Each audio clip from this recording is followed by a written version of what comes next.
Welcome back to another technical deep dive here in the debug zone. Today we're tackling a big question and breaking it down with insights from other users.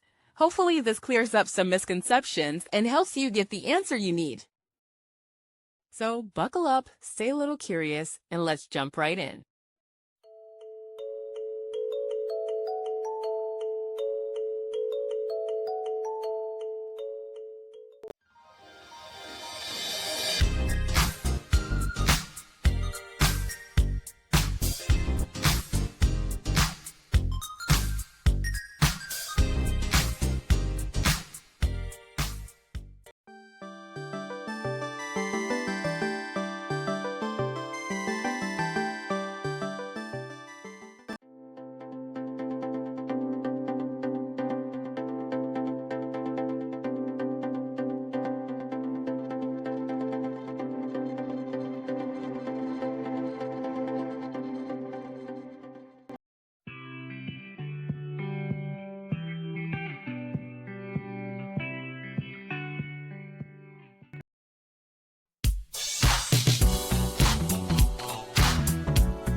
And that's a wrap.